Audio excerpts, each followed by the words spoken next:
Welcome, my name is Jack Lewis. I'm the Executive Director of One for the World. One for the World is a movement of people giving 1% of their income to what we believe are the world's most cost-effective charities. And so I'm delighted to have with us the founder of what is widely recognized as one of, if not the most effective charity in the world, the Against Malaria Foundation. Rob Mather, thank you very much for joining us. Pleasure. So just to give you a bit of housekeeping and a quick introduction to One for the World as well, we are recording today's webinar because we're hoping to use the audio and the video in the future. We have disabled the chat function, but if you go to the bottom of your screen, there is a question and answer function, and please put any questions you have for Rob or for me into that question and answer, and my colleagues Kenan and Evan will be monitoring it. We also have some questions for Rob, and he's going to do a presentation for us, which I'm sure will throw up more, but just if you think of something, put it in there and we'll try and get to it before the end of today's webinar. And finally, I have extremely bad internet where I am, so if I disappear unexpectedly, please don't take it personally. Evan will take over co-hosting the webinar, but it's not because I got bored and decided to go and do something else with my Friday afternoon. So, a couple of things to introduce to you. First of all, One for the World. One for the World is a movement of people who give a fixed percentage of their income to highly effective charities. And the reason that we do that is that there are over 500 million people who are living in extreme poverty as defined by the World Bank. And there are organizations like the Against Malaria Foundation that can make a profound difference to these people for a really small amount of money. And so if you're going to donate to charity, as I'm sure many of you do, we believe that you should donate in a way where even a small amount of money will have a huge impact. And Rob's going to talk at length about his organization, which shares characteristics with the other organizations that we recommend. It's incredibly transparent, it's incredibly efficient. The work it does has been demonstrated again and again in academic studies to be highly effective at bringing about the change that they want, in this case, preventing people from contracting malaria. And we've worked with GiveWell, who are one of the world's leading charity evaluators, to identify a portfolio of these charities. And anybody who wants to donate to them can do that very easily on our website. So we're delighted to have Rob here, and I'm going to introduce him in a second. But obviously the purpose of these webinars is to spread the word about One for the World. And so if you would like to consider taking the pledge, if what Rob says inspires you and you would like to donate to the Against Malaria Foundation and other organizations like it, please consider arranging a call with us, getting in touch with us, going to our website to learn more about us, and please consider making a pledge. If you give away 1% of your income, I guarantee you won't notice the money, but you will be amazed at what people like Rob can do with that when it comes to them. So that's the end of the One for the World part. Moving on to Against Malaria Foundation. I'm actually not going to tell too much of Rob's founding story and biography because I think he's going to cover it in his presentation. But on the back of an extremely moving news story, Rob found out that he is probably one of the world's most effective fundraisers, and against all odds built this global movement of people who were helping to raise money, I think initially for a burns victim. And the success of this convinced him that he could do more of this, and he ended up founding the Against Malaria Foundation. This is now an organization that distributes hundreds of millions of dollars worth of bed nets, that has raised astonishing amounts of money and has, as far as anybody can tell, directly saved the lives of thousands and thousands of people. It's a truly remarkable organization. It's been a top pick of One for the World ever since we started. And so without further ado, I'm going to let Rob tell you more about it. Rob, thank you very much for joining us. Thanks, Jack. Thanks for that introduction. So let me share screen straight away because what I'd like to do is spend 20 minutes just giving you a quick overview. If I can get the right buttons pressed here. I don't think we want to be on that one. And perhaps you guys can tell me if you can see the screen and the presentation slides. You can, okay. Let's go back to the right part of the presentation. Don't know why it's starting there. I'm going to whistle through these, whip through these slides because you will be able to read the content, much of the content, faster than I can say it. And I really want to just give a quick overview of what we do and how we do it. And I hope that the more interesting part of the next hour will be questions, so I can answer specific questions people have. So without further ado, and with the clock running, 2 words that are most important to me and to us at AMF are impact and accountability, because the point of us being here is to have impact. And I think that what drives impact is accountability at various stages along the chain of what we do. So if there was one word or two words that you took away from what we're about to do over the next hour, I hope it would be that impact and accountability are really, really high on AMF's list of things that we try and do. So malaria, the problem, as many of you will know, is a big issue. It's a humanitarian issue, but it's also an economic issue. And the numbers you can read there are all pretty frightening. Hundreds of thousands of people dying.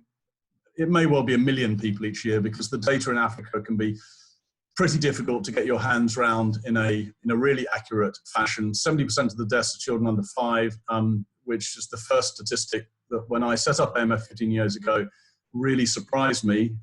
World's biggest killer, or one of, pregnant women. We're talking about Africa here.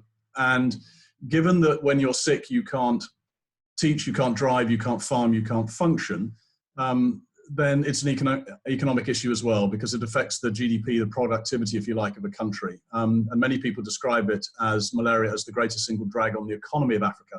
So if we want to fix economies in Africa and help countries out of the levels of poverty they're in, and to develop quickly over the years ahead, then malaria being sorted out is one of the things that's high on the list. And there is no vaccine. There's no silver bullet.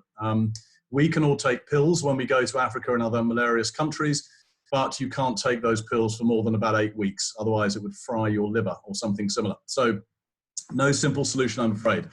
And to put in context, the death toll that comes from malaria, if we were to all run down to the end of a runway, your nearest local runway, and look at 2 jumbo jets full of under 5s crashing every day, it wouldn't take us long before we said this is akin to slaughter. We should do something about this. I've heard people talking about the impact of COVID, which is terrible, and global, and we're all in such a difficult situation right now with what we're experiencing. There are some of these diseases that impact people at a very similar scale or a higher scale that are happening, all the time. So something really struck me about malaria 15 years ago. The good news is a big part of the solution is a long-lasting insecticidal net, an LLIN, a humble bed net that costs about $2, hangs over a sleeping space or a mattress, and protects 2 people. And the great thing about these nets is that even when they're compromised with rips and tears and holes, as inevitably happens in the sort of environments in which they're distributed, because the mosquito that bites between 10 o'clock at night and 2 o'clock in the morning doesn't do an aerobatics maneuver through a hole, it lands on the net and migrates to a hole. In doing so, it picks up the insecticide, perfectly safe for the people inside, and that causes knockdown and kills it. And so these nets are incredibly effective at protecting people when they're at their most vulnerable, when mosquitoes bite, which is during the nighttime, generally. There are other, morning biters and so on, but the majority of the malarious mosquitoes we can deal with. And the impact is pretty stark. Whether it's 200 nets per life or 1,000 nets per life, it depends on the malaria burden. But on average, we're looking at something like a fully costed $4 per net, $2 for the net and $2 for all the other costs of distribution, equating to $2,000 to $3,000, equals 1 life saved and about 500 to 1,000 cases of malaria averted. So this is, a really good, really cost-effective impact, health impact, if you like. And that impact can be seen very clearly and very graphically as soon as you distribute nets. The black curve is before. The green curve is after distributing nets. There's a rainy season on the left-hand side. There's a dry season on the right-hand side. More malaria in the rainy season. And what we're talking about here is a 40 to 50% decline very quickly in levels of malaria. And if we had a 10% decline in any health issue at a nationwide level, in most countries, that would be massive. And so we really can have a terrific impact with simply distributing nets and making sure that they are used properly. Let me go back in time and just give you a little bit of a feel for AMF and how we're set up, because we think, we're a little bit different as a charity in a number of ways.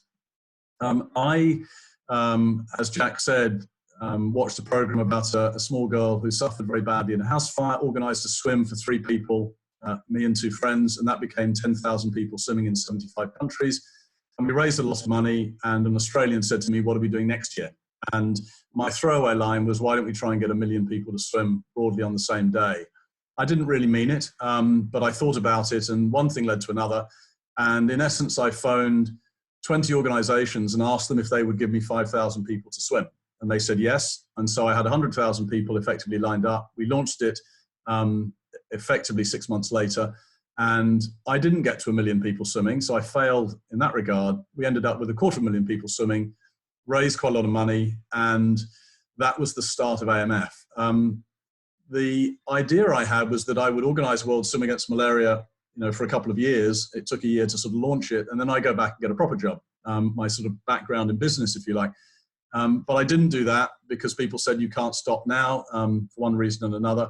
And the sort of people that supported World Swim are the wonderfully nutty people top left, swimming in December in the middle of London, in the Serpentine, middle of Hyde Park, and people at the bottom left who were swimming in the English Channel, people from PricewaterhouseCoopers, and then the far more sensible people swimming in Australia and in America in warmer climates. We had lots of people involved all over the world. The dots on the map, bottom right, are just the start. These dots sort of went all over the place. Ones in the middle of the blue are people on ships and people on islands.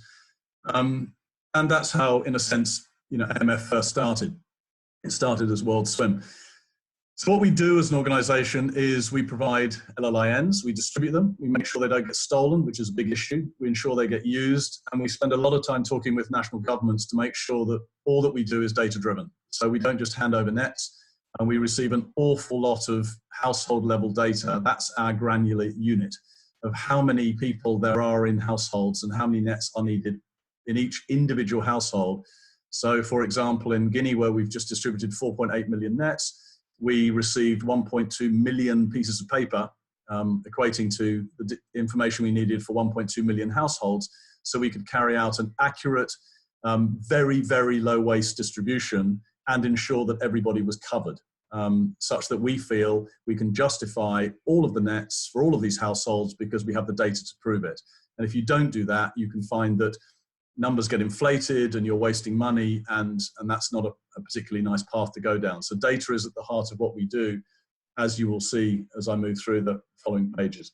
So impact and accountability are very important to us, but equally being transparent about what we do and being as efficient as we can, not just using 100% of donor money to buy nets, but also making sure that when we distribute nets, the right number of nets goes effectively and efficiently to each household, 3 to one house, 2 to another, 4 to another, so we cover everybody. And that's why we have to work at this very granular level.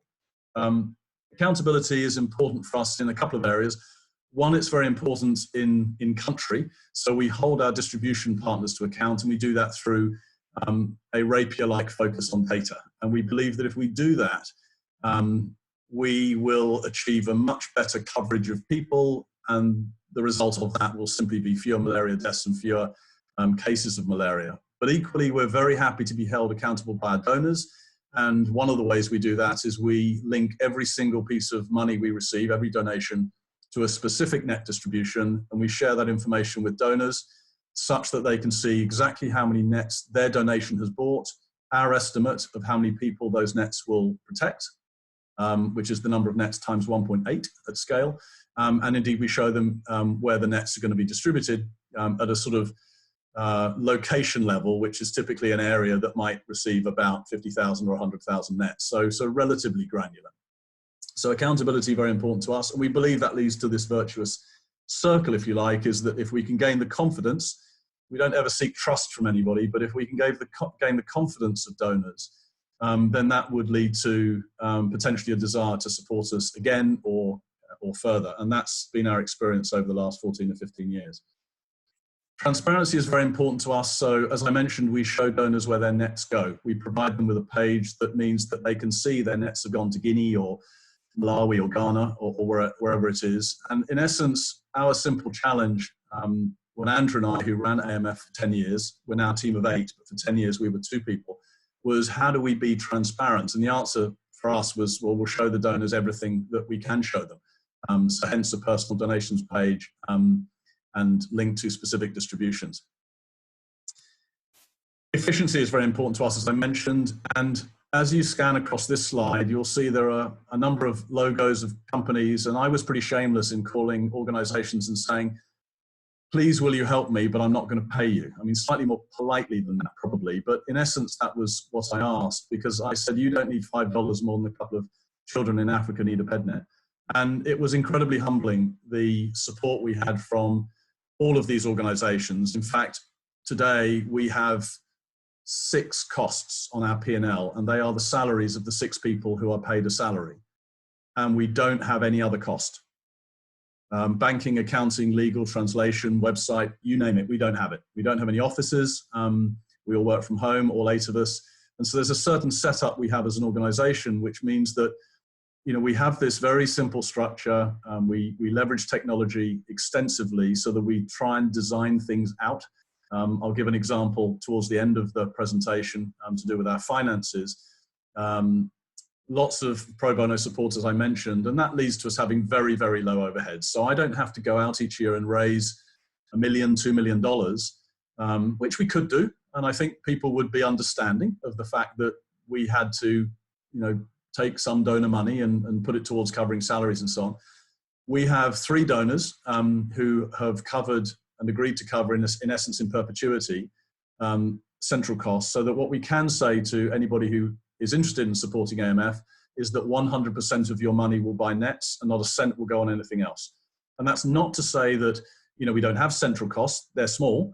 And it's not to say that we won't do a very high level of monitoring and focus on data gathering and so on. We do all of that, but we do that through the way we design our partnerships, and because we have got some donor money that runs into the millions from people who give us larger sums, where we have conversations and agree with them that those funds can be allocated for non-net costs, things like post-distribution monitoring. So from the public's perspective, we maintain the integrity of that 100% of what you give us buys nets. So very low overheads, and a structure that means that we fund the nets, other organizations fund the non-net costs, so shipping, registration of all of these households that I mentioned earlier, and then the distribution of the nets. And it broadly is $2 per net and $2 for all the other costs, possibly closer to $1.50 for all the other costs. And one of the things that we did when I was setting up AMF is that sometimes we have goals that seem quite a stretch. So initially I decided that it would be sensible to raise £1 million to fund AMF for 4 years, and that would be various people's salaries. And so I had a target of raising £1 million. In essence, the way that I found was helpful to sort of chunk that down and worked quite well is that I changed that into, in essence, a target of £62,500 as a target, because really what I went out to gain, the way I want to structure the support is have 4 people willing to give AMF £250,000 each over 4 years. And so my objective of gaining £1 million effectively became an objective of trying to persuade somebody to give me £62,500 per year. And we achieved that, and that sort of £1 million worth of money didn't last 4 years, it lasted 11 years, I think, because we found we didn't need all of that money. An example of what we do in the field, this is in Ntcheu district in Malawi. We take a block of nets, in this case 270,000 nets, to protect about 500,000 people. We go out to every household with our partners to understand exactly who needs nets.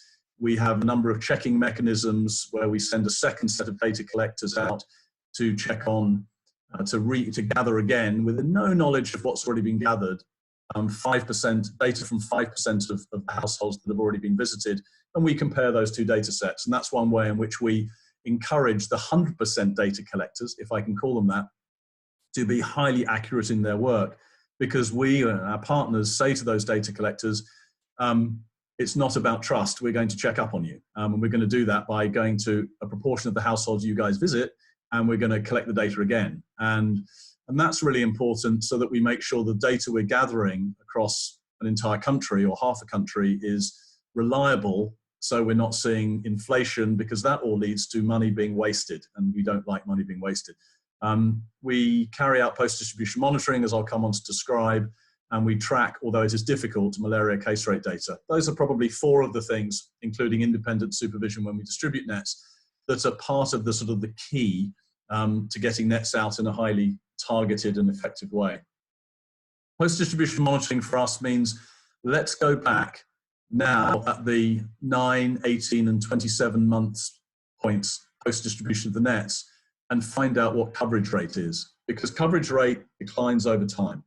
And we want to know what that decline is, because maybe we can provide data to district health officers so he or she can guide the relatively modest resources they have, where they're having to make tough decisions, they can't do everything, to increase net usage, to increase coverage. And so we, for example, we fund all this work ourselves, and we are able to say to district health officers, for example, in Ntcheu, from where this data comes, in your 37 health centre catchment areas, here are the 9 or 10 of them that have lower levels of nets being present, not hung. Target your resources, we would suggest, in that area, because that will get your overall malaria coverage rate up, and you don't need to spend time on the other 27 districts. So there's a real value in collecting data, not just for us to know what the coverage rate is over time. We're very happy to be held to account by others, and some on this call will know quite a bit about GiveWell, I would imagine, and we're very happy to be, extremely transparent. When Ellie and Holden first, the founders of GiveWell first called me and said, could you share this data and that data? Mostly we were able to say it's on the website. And so there was quite a match, if you like, in terms of the sort of things they were looking for, and our modus operandi, if you like, as the way we go about things. And we've benefited hugely from the effective altruism movement in general, and these organizations in particular. And I've commented before that I think the amount of money that's flowed to AMF as a result of the effective altruism movement, of which One for the World is part, obviously, is north of $105 million. It's a huge amount of money. So in a sense, AMF is a child of the effective altruism movement. I mean, it's been incredibly important to us in helping us grow so we can fund more nets. That growth has been from two sorts of donors. Our bedrock, our lifeblood, if you like, no coincidence the color red is used here, is many individual donors like all of us who give $5 and 30 euros and 20 Swiss francs, etc. And that is the funding that has allowed us to grow from $1 to $2 million a year to more substantial numbers, as you'll see. And that is the most, in a sense, important set of donors for us. Not to say that large donors aren't punch the air fantastically important when you get a donation that runs into hundreds of thousands or millions. I mean, the first time I got $1 million donation, boy, did I punch the air. And that allows us to do so much more. It's that blue area on the graph. It just means that we can afford 500,000 more nets. I think it's fair to say that those donations don't come in unless you've got the bedrock donor support. And so in a sense, all of the people, all of us collectively who've given our smaller sums of money have created the landscape for these larger donations to come in. So, we distill down our support into really big donations are great, but every $2 matters, because we've got a significant gap in funding, and no amount is too small, because literally when another $2 comes in, I can add another net to what we can fund, and I can, we can cover another 2 people in, one of the countries in which we're providing support. Our progress over the years, over 15 years, has been in a sense 2 phases, perhaps 3. The first phase was about 5 or 6 years when we were $1 to $2 million a year. Then we started to kick up through sort of the millions of dollars to $14 million, as you'll see on the graph, and then we jumped up to 47. Albeit of that 47, there is a $23 million single donation in there. But hey, that was $14 million up to 24, so it was good growth. And we're now in this sort of tens of millions of dollars environment. When you get a $23 million donation as part of the 47, or a $15 million donation as part of the 45, those really lumpy donations are so fantastic, but they're difficult to know what's going to happen next year. So I would describe the support we have as being this sort of underlying bedrock that has been continually growing at a number of tens of % a year, which is really pleasing to see as people continue to support us and give us more in many cases. And then there are these wonderfully, big donations that come in on top. So over the last 15 years, we're now at the stage where we've raised $243 million. A large portion of that, as you can see, is in the last 4 years. And that equates into all of us, not just us at AMF, because it's AMF plus donors plus pro bono supporters plus the people we work with, you know, it's a very, very big team effort. Collectively, we've probably influenced or averted the deaths of about 100,000 people, 100 million cases of malaria averted, and you know that involves protecting a couple of 100 million people. And you know, as you can imagine, you know, we don't sit here at AMF and think, you know, we're done. You know, far from it. We think we want to do so much more. But it's been, you know, a really interesting experience over the last sort of 15 years to see how we've been able to help in a more significant way. And so we now fund millions of nets at a time. Our first distribution was 3,000 nets. In fact, we did 10 lots of 3,000 nets. There was quite a lot of work in that, and we learned a lot. But now it's more effective, as you can imagine, to fund millions of nets at a time. And you can see the progression there. We typically fund about half the nets for a country, but we're not funding the non-net costs. So we're not funding half the cost of a campaign. We're typically funding about 30% of the cost of the country's campaign. And this year we will fund about 65% of the nets going to DRC globally, if you like. And DRC is one of the most malarious countries in the world. And I sometimes think that, given I run this out of the back room of my house in London, it's somewhat scandalous that, you know, we're in a position to fund such a large proportion of nets to such a significant country. But it just shows that what all of us together, you know, can achieve alongside the work of, you know, governments and others. In the last few years, One for the World, as Jack has said, has or intimated, has supported AMF, and you know, here are the numbers. You know, a little over $112,000 donated to us. 100% of that, as you won't be surprised to hear, has funded north of 60,000 nets, protecting about 110,000 people in a series of countries, 8 countries, in fact. In fact, all of the countries in which we currently operate have received nets that have been funded by One for the World. And the impact of those nets, we're pretty confident we could state as being somewhere between 50 to 60 lives saved. It's roughly $2,000 to $3,000 per life, probably skewed more toward $2,000 because a significant proportion of the OFTW money has gone to DRC, where you're looking at more $1,800 converts into one life saved. Tens of thousands of cases of malaria averted. And there is an economic impact, as I mentioned before, through if people are sick, they can't teach, farm, function, etc. So you're looking at north of $1 million worth of improvement in the local economy, which, you know, is not to be sniffed at, and that's a pretty decent impact as well. We have so many challenges I could talk to you for days, and they're around operations and logistics, because we don't have, you know, full span control. We're working with partners. We are encouraging, building relationships, cajoling. Particularly when it comes to encourage people to give us data that they don't naturally, you know, come to a discussion feeling they need to share with us. And we patiently explain, you know, why it's important and why accountability is very important to us, and why that accountability, we can deliver that back to our donors, will lead to greater confidence and further funds flowing and, you know, continued support. So, you know, lots of logistical challenges.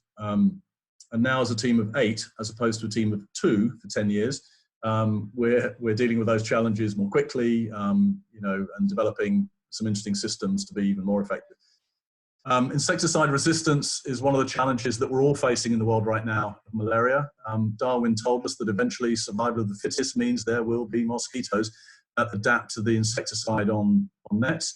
And indeed, that's happened. And so we're seeing in some parts of the world, some of the mosquitoes are developing this resistance. So what do? Well, you try and come up with a different insecticide. There isn't one. Or you come up with combinations with other chemicals that the second chemical might switch off the resistance mechanism in the mosquito. And bingo, that's what's happened here with PBO nets. You'll all remember for your senior grade or, you know, GCSE work, PBO stands for piperonyl butoxide. I'm sure everybody knows that. So a rather esoteric chemical that when you add it to a net, does just that. It switches off this resistance mechanism so that the pyrethroid, the insecticide, works again. And so AMF funded a major trial in Uganda. We stepped up to the plate, if you like, and put $2.5 million behind a very, very large trial. I mean, having 6 million nets go out across 124 different health sub-districts or 124 clusters gave us really, you know, terrific opportunity to gather very good data we could have high confidence in. And we wanted to sort of go large, if you like, and have a really proper trial, because this was going to be an important, fundamental piece of data that would influence purchasing decisions for us, the Global Fund, governments. Do we buy PBO nets that are X% more expensive potentially than non-PBO nets, the standard LLIN net? Well, if we're all going to do that, we've got to know, we've got to get the data. And so it's taken us 2.5 years working with a whole series of partners to gather that data. And the results, I'm pleased to say, have been good. Not stratospherically good, not 200% better, but enough, the delta improvement is enough that it means that in these circumstances where we have got some level of resistance, then PBO nets work extremely well and are merited, and if you like, it merits buying them. And we've seen a significant increase in PBO production. I think GiveWell, in fact, just posted a memo on this, or a note on AMS involvement in the PBO research. Many groups involved, but it's been a sort of pleasing outcome to date. There are other nets coming down the track that might be even better, and trials are going on with those, and we're part of, playing our part in those, that sort of product assessment, if you like. One of the other challenges we have is funding. Over the last 5 years, we have continuously faced, and face it now, a situation where we have to make nasty decisions on a regular basis, where we have to turn around to countries and say, we can't help you. And that's in circumstances where there's no more money. And so people will go to bed at night in a malarious area with no net. And I certainly wouldn't do that with my children. You wouldn't do that with your loved ones. And so, we need no incentive to keep going to try and close that funding gap. Currently, we're allocating about $70 million, or we've just allocated it, in fact, and we couldn't fund everything that was being asked of us. So, plenty of challenges that keep us busy. That challenge in terms of funding, flip that around, it's an opportunity to help lots of countries. And we're looking now at multiple millions of nets to half a dozen countries in the 2021-2023 timeframe. And, we're going to make some more decisions in the next couple of months.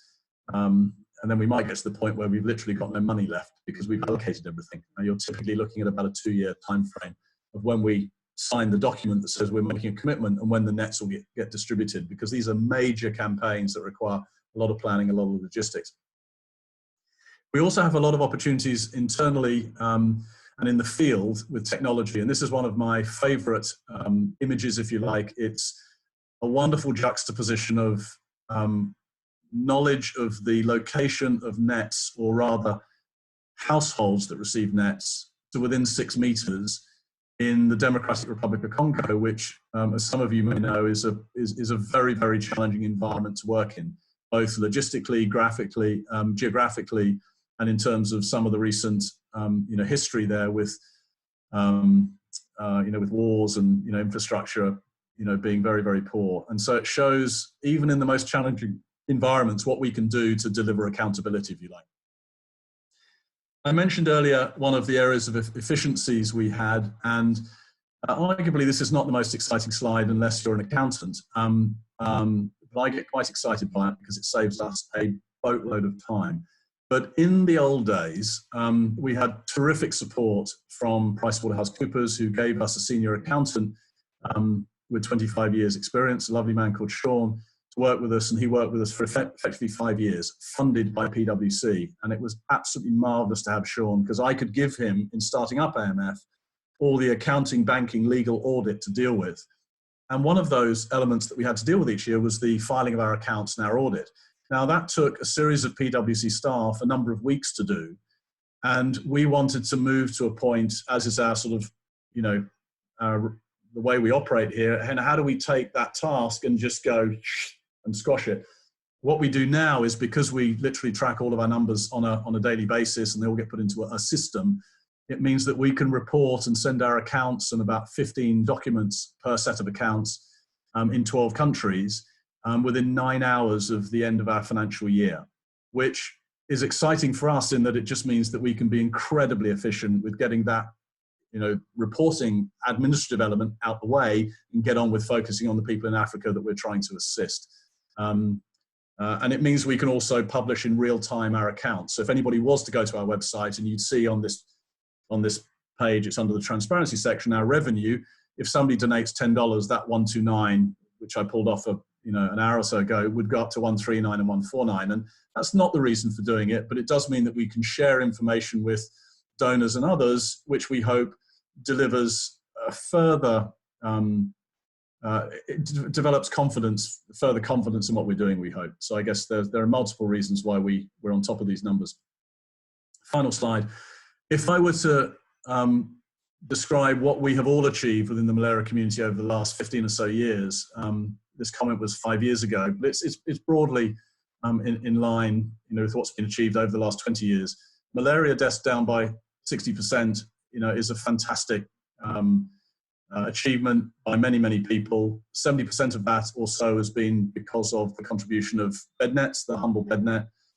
Lots of countries, are malaria free. Sri Lanka had 3 years of no native cases of malaria in 2015, 16, and 17, and so was declared malaria free. So eradication, is possible. Not easy, and bringing malaria under control is the first thing before you move to elimination.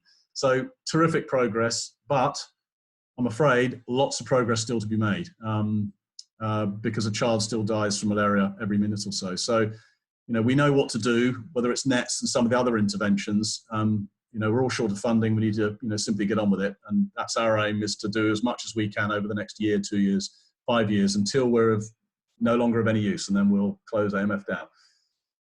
So probably longer than 20 minutes, guys, but hopefully that gives people an idea of what we do. I'm very happy to turn it over to questions. Thank you, Rob. I'll give you a chance to draw breath as well. Really interesting presentation. Lots of questions coming in on the question and answer as well. So I'm going to try and theme these as much as I can so that there's a degree of coherence, but we'll see how we go. I'd like to start off with the first question we have, which is from Raphael, who was asking about, you collect an extraordinary amount of data. How do you do that without imposing a sort of overly burdensome amount of administration on your in-country partners and your distribution network? Because if you're going down to the actual household level, that must be quite challenging, not to make that just incredibly difficult to administer. Yes, it is. I don't think we could claim to be the organisation that required and caused household level visits to occur, because it is the way for many, many years that nets were distributed. I guess in the initial days, it was two nets per household, and you just turned up, and as long as the village chief, and we're talking about rural areas here, obviously they're peri-urban and urban areas, recognized that you were from a household and you were ticked off on the list, you would get given your 2 nets. And that, as you can imagine, was incredibly inefficient in terms of really covering all sleeping spaces, because if you've got 4 or 5 children, or only 1 child or no children, you're missing out all of those households that need 3, 4, 5, 6, 7, 8 nets, and those households do exist. And so the only way of really dealing with that was to understand at a household level how many nets each household needed. And that is something that most countries were doing in some form when we started 14 or 15 years ago. So we weren't causing any additional work to be done, really. What we did bring to the table was, or made requests, is that when this work is done, it is done in a way that is checked, hence the extra 5%. And latterly, we've now moved to a situation where the work has to be done using electronic data collection, because that brings a raft of benefits, including faster access to information, better able to check it, greater ability to sort of download back the verified data, to tablets and computers that will be used as the basis of the distribution. So in essence, I probably sidestepped the question in part by saying that it's not us that has caused the household registration to occur. But I think the question is still valid in its principle, in terms of how do we not cause extra admin and burden, as you phrased the question. And I think we try and keep the data we request to a minimum. Some people in country would not describe it as a minimum. They'd say we don't need to know pieces of information X, Y, and Z. But we feel that, discussion with partners in country and others that, and others often agree with us, that it is sensible to ask for pieces of information X, Y, and Z. And as an example, that might be the age, gender, and name of every person in the household. because it may be that if you go to a household and say to the household head, how many people have you got in this household? It is more likely, without wishing to cast aspersions on the majority of the population, but it's more likely that somebody might feel they can say 8 people if they've just got to give a number, than if you have got to actually reel off at least the names and the genders of the people living in your house. And the reason we feel that's important is that there has been anecdotal data over the years, and I will admit it's anecdotal rather than a sort of statistically significant sort of study or survey, that indicates if there is a sort of a desire to move to say 8 people even when there are only 6, that's a 33% inflation, and we're going to have to fund 33% more nets. That's a lot of money in a constrained environment, and it means that we can't fund 1 million nets in another country because we've over distributed in those countries. And sometimes the incentive for doing that is actually comes from a good place. As an example, in Malawi a number of years ago, it was quite clear in a series of districts that a number of people involved in the sort of processing of the net need data were adding 30 to 50% to the number of nets required. And the reason they were doing that, and I find it very difficult to sort of be too critical in one way of that sort of behavior, is that their experience to date was that when they asked for 100,000 nets for their district to protect everyone, they only got 65,000 because there weren't enough nets. And so they were sort of saying, well, all right, if we ask for 150, maybe we'll get what we need. And so it came from people acting with the right intentions, but of course you just can't operate like that. And if you want to be accurate in managing net flow, you've got to have accuracy across the board. So we often make a judgment that certain information is very helpful in allowing us to get to accurate data. So we feel as though we achieve with our partners that include the government and the National Malaria Control Programs, that unit of the Ministry of Health that governs these sorts of things. We achieve the right balance, and the extra work that's required is of value because it delivers a much better malaria coverage outcome. Great, and just picking up that idea of collaboration with the countries where you operate, we have got a question from Wendy who says you talk about using in-country partners to distribute your nets. Can you talk more about how you work with governments, many of whom will have anti-malarial programs themselves, and make sure that you're supporting the health systems in those countries to develop? And I know from speaking to you offline that this is something you're quite passionate about, that you think is underappreciated about AMF. Did I phrase it like that? No, I did. You were much more tactful. Okay, so if I've understood the question correctly, I mean, we have a series of objectives, if you like. And the first objective is to, in working with our partners, our co-funding partners, and those organizations, particularly the government, the National Malaria Control Program, our objective is to contribute to the whole project that allows the highest percentage of people, sleeping spaces that are used, to be covered. And so that is our primary objective. So all of the work we do around operations and data has that as its objective. What we also wish to do is work in a way that contributes to capacity building where we can. So for example, we would rather assist in putting a national malaria control program in a position, or support their desire to get better in certain ways. And let me think of an example. In Togo, where we distributed 3 million nets in 2017, and we're supporting them again with 3 million nets in 2020, one of the things we had as part of our agreement was post-distribution monitoring, because we wanted to put down in writing in our agreement the data we wanted to gather and gain their permission for us to do so. We fund all of that, so we're not imposing financially on them. And one of the ways that we carry out post-distribution monitoring is that we work with an independent organization, as Wendy indicates, sort of in-country partners that aren't the government, because we want that work to be independent. We don't want there to be any risk of us not getting accurate data. However, in Togo, we were very keen to support them in 2018, we were very keen to support the government in 2020 with their coverage campaign, which takes place effectively every 3 years. And our concern was that there was no electronic device data collection ability within country, because they just hadn't done at a national scale a go to 1 million or 2 million households using handheld devices, and you need literally thousands of handheld devices, smartphones or tablets to do this. So we worked with them to say, why don't we work with you so that you carry out in the National Malaria Control Program and through the health system, the post-distribution monitoring. We'll fund it because we're going to fund it anyway. And what we'll do is it will effectively assist you in gaining experience of gathering data using electronic devices on a large scale, such that, and we're doing it for, sort of ulterior motives, which is we feel we need to put you in a position where when we present you with our draft agreement, because we have to have legal agreements with governments as to what we're going to fund and what we're going to do and what they're going to do, you have got experience of carrying out nationwide data collection at the household level using electronic devices.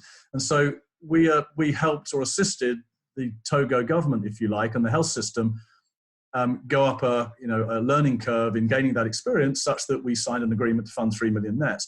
And there are other examples where we try and support the development of parts of the health system through our work, sharing data with them. But I would say it's a secondary objective of ours, in the same way that if somebody said, Rob, why doesn't AMF manufacture nets in country? Because surely that would help the economy. And it would. We would have been, we'd be paying a company in Malawi or Ghana or wherever else to, millions of dollars to produce millions of nets. Unfortunately, there aren't those facilities. It's often really quite expensive if one goes that way. And we're then faced with the issue, do we spend 25% more money per net on funding something in a country, which will lead to 25% fewer people being covered? Answer, no, can't do that. That's too big a price. And so we have this primary objective, and then we have secondary objectives, one of which is helping to support development where we can of health systems. Yeah, that is a really interesting point, because one thing that's come up consistently in the webinars that One for the World has been running is whether we could find causes that would enable economic development. And obviously, in a perfect world, your nets would be manufactured locally, but there are not always, but often trade-offs with that, where your ultimate reach would be diminished if you went down that route. And I think that's a really good example. A couple of other questions getting a bit more granular about your operating model.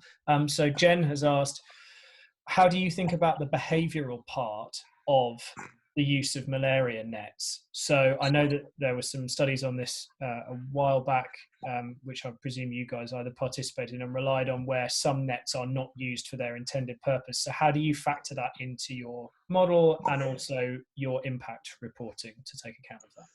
So the first thing to say is that nets are used in all sorts of ways other than to protect people at night. So they're used as bridal veils, which for white nets is a very understandable use of a nice new net.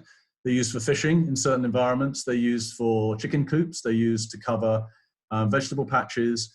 But the most relevant point here is the scale. If that was at large scale, we'd be worried, but it's not. And there are a number of articles, if somebody wants to look at our website under our news blog, or GiveWell's have done an analysis of particularly the fishing issue. I think the New York Times published something, a number of years ago, where they talked about, the scandal of nets being used for fishing, and at the sort of micro level, it is. It's, well, I use the word scandal perhaps, but it's not what nets are there for. And if fishing is allowed, then is there a way of getting fishing nets to the people in those villages? And if fishing's not allowed, can they stop the fishing so that the really small fish aren't taken out, by any sort of net close to the shore? But it's the scale, which is very small. So it's something that we're aware of. It's something that in sort of estuarine communities, or what do we call it, lacurines, next to lakes, and along, along the sort of seashore, if you like, along coasts, you have to be, we are aware of that. And we find that it's not particularly effective for us to try and focus our messaging or particular messages to those sorts of communities, generally this issue is known about by governments and national malaria control programs, and they often will be involved in trying to, reduce, the use of nets in those environments. So how do we factor it into our impact? I suppose if you looked at our impact, it would be reasonable to say multiply our impact by 0.99. I'm not sure what the number next is, but 3, 5. It does exist, but it's not at large scale. And just staying with this theme of the way that you actually sort of distribute the nets on the ground, someone's asked, do you think it's important or necessary to have locally based staff? So I'm assuming with a staff of 8 that this isn't something that AMF has, and that you're largely working with implementation partners around that. Yes. And then, a quick related question as well. Reese asked, how do you try to empower local communities in decision making and, program design and so on? And I think those two questions are probably related. Yeah, I guess the thing to share is that when you're distributing nets at a national level, so we're about to distribute 12 million nets in Uganda to protect about 20-odd million people, 22 million people, 16 million nets in DRC to protect 30 million people. You're talking about effectively a nationwide campaign or province-wide campaign. And the only way of doing the registration work that I mentioned earlier, which you need to do, because you need to go to every household to assess how many nets they need. There is no other way of doing it. I mean, any other way is really, really suboptimal. I mean, such that we wouldn't get involved in distributions that weren't doing this, because it would be awful. You have to use, you're talking about thousands, if not tens of thousands of people carrying out that work. So you have to use the national health system. There's no other way. There's no charity that can do this. You can have people within on-the-ground NGOs or INGOs, international NGOs, that can be involved in management and coordinating in various ways. But the people at the pointy end who are doing the work by visiting the households are the local health workers. And so in some ways, to Reese's question, there is a lot of empowerment or cooperation and collaboration with local people. But this is something we don't need to overcomplicate. At the end of the day, there is a village of X households with this many sleeping spaces. Together, we've got to gather that data and then deliver to that household the number of nets they need. And so what often takes up our time is the making sure that the operational elements, the logistics, the movement of nets, the collection of data, the supervision of that data, the checking the data is accurate, etc. There's a whole sort of operational plan. And we approach that with particularly two elements that we think about. One is, what are the elements of that plan, and is it as simple as possible, whilst ensuring that we will deliver the outcome we all require? And secondly, how do we make sure that shiny plan actually happens, rather than it looks great on paper? And that involves the sort of monitoring, staying really close to data, analyzing data, pattern matching, all this sort of stuff that says we're confident that we've got the right supervision mechanisms in place, the right independent assessment in place, et cetera, and that involves a team effort from us, other funders, the National Malaria Control Program, and through them, the health system, all the way down to the local health facility that will have its staff involved in collecting data, feeding it up the chain, or through the handheld devices, such that their nets flow and get distributed either at a single distribution point at which people gather, or by going from household to household. So I hope that gives some flavor of how we work with people. It does. I'm going to slightly zoom out now, because we've got a few questions about the way that you manage and run Against Malaria Foundation. So one question from Bara is, when you think about your network of donors, how much do you think your personal credentials and reputation comes into, and don't be falsely modest in this, or I'll call you out on it live, put it on the internet. But, to what extent is your personal cachet a key part of AMF's operating model? Well, the bottom line is now, I think largely none, because much as though I think I'm, other thinks I'm special sometimes, and I'd like to think that I'm adding value, clearly. If I got run over by a bus, I don't think AMF is going to go out of business. Let's be honest. I mean, AMF is not me. AMF is, is a whole series of people, and not just the people who work for AMF. It's a system. It's hopefully confidence and belief in what we do built up over many years. So, what would the profile of donations, be coming in with or without me over the next 5 years? Well, we'll never know, because one of those circumstances is counterfactual. I think I'd like to think that I, was persuasive and in a good way, in a way that, it's been very important at board meetings. Almost whenever we start a board meeting, certainly, in the first, 7 or 8 years, one of the first lines I would report to my board as CEO was, I can report that we have continued to do everything we have said we would do. And so it's been very important to me that whenever we think about stating what we would do, and I'm not suggesting we've been perfect or we've always been as quick as doing something as we, some people might have liked when they've looked for responses from us on, certain matters, or, we've got back on an email or something. But generally, we're very cautious about what we say we're going to do, and when we deliver on that. It's for others to say, perhaps donors to say, would you have given to AMF if, Rob hadn't called you up? I think, majority would say, as long as somebody told me what was going to happen to my money and I was persuaded by it, whoever that person was, I think I may well have supported AMF. So, I think the most important thing is from here on, it's absolutely not about, my personal abilities. Beyond, I hope that I can contribute to raising significant amounts of money, because there's a significant gap, and I'd like to see many, many millions more people covered. And if I think I wasn't, the best person for the job, I would have no hesitation in bringing somebody else in to do that. But over the last 15 years, I guess I've got, a pretty solid understanding and liaise with lots of donors and have a feel for, some of the things that are appropriate to talk about when I talk to donors. So you can judge me in 5 years' time. Well, Rob, if you were no longer at AMF, One for the World would continue steadily donating to it, but in a much sadder and more regretful way. You can have us on the record for that. Another question in from Anthony, who I know is one of the One for the World chapter leaders, and I'm going to use this opportunity to say, if you are still at university thinking, I can't possibly donate yet, I don't have any income, what you can do is run a One for the World chapter, and like Anthony and Reese and other people in this chat, raise tens or hundreds of thousands of dollars for effective charities like AMF. Kenan, I think, has just sent out the link to our starter chapter page, so do check that out. Anthony said, what do you think was the most valuable past experience or knowledge that you had that allowed you to start AMF and coordinate operations with such a level of efficiency and accountability? Oh, that's a good question. I think I could answer that depending upon how the neurons are firing in my brain in one of 20 different ways. So I'm just going to pick one, and it's not necessarily the best one.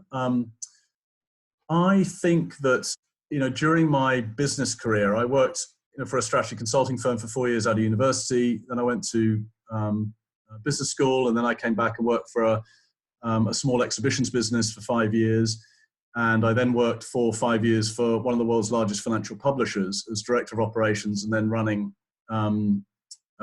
electronic businesses globally. In essence, I mean, that's probably a grander way of putting it. But and so my career has been strategy consulting, commercial director, operations director, managing director, in sort of a jack of all trades in a sense. Not good at, not terrific at anything, but I'm able to cover lots of things.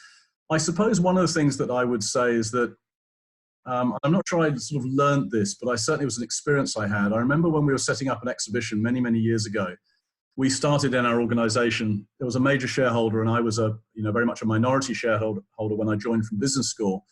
And my grandfather, I think, once said to me, or it was reported that he said to me, I'm not sure I remembered it given my age, but he said, one of the most important things to learn how to do at some point in your life is to learn how to sell. That doesn't mean necessarily to be a salesperson, but in a sense, all of us on this call sell many times a day, probably, in terms of selling an idea, persuading somebody to go to the theatre or go to a restaurant or play football or whatever it is. Persuading, encouraging, cajoling, getting people to line up behind you. Very few things in this world are done by somebody on their own. It involves a whole bunch of people contributing.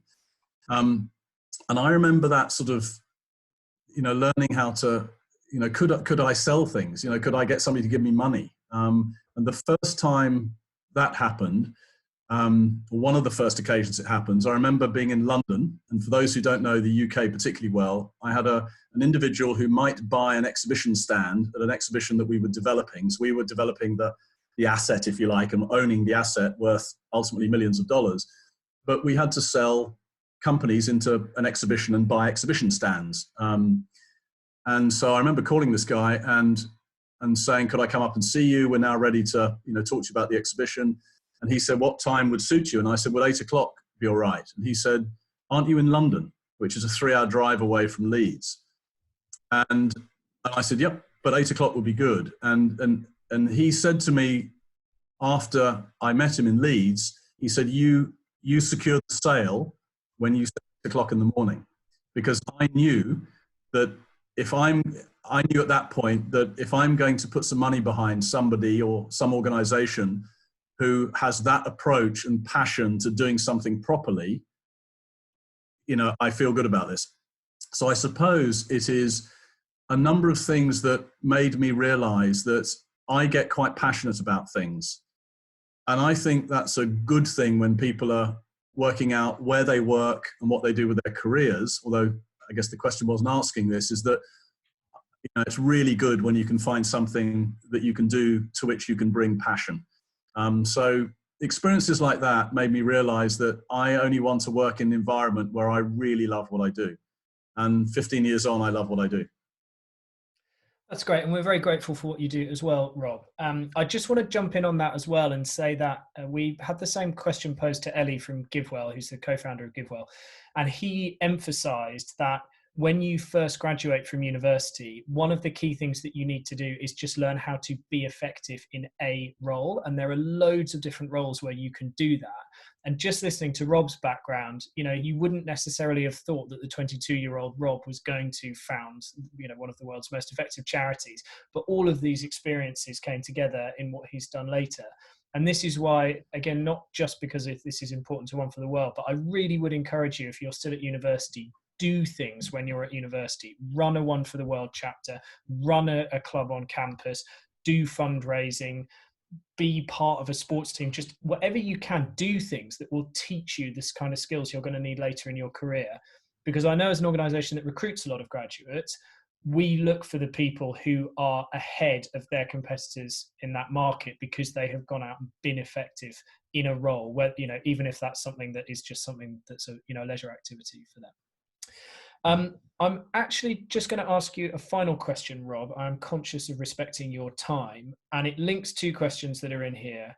One is about the GlaxoSmithKline malaria vaccine, and the other is about a Google, they have a life science affiliate called Verily, which is working on a program to eliminate female mosquitoes in California. So are you aware of these programs, and are they exciting to you, or is there anything else in the full eradication of malaria, that toolkit, that excites you at the moment, as well as your work?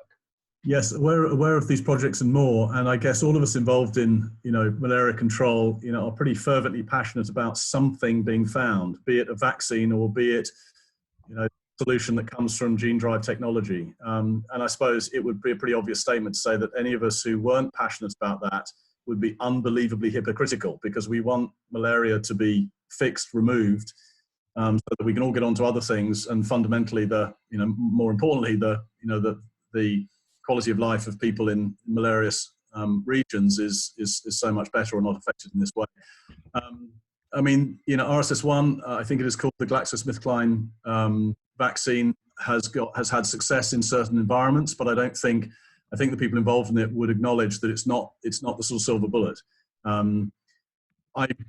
I don't know enough, I'm afraid, to say, where we are with a vaccine, beyond saying I don't think we're close in terms of the next 2 to 3 years, because I think there would be more noise that we would be hearing, given vaccines go through, 6 or 7 or 8 stages of trials for obvious reasons, and that takes many years, even if, things are fast-tracked.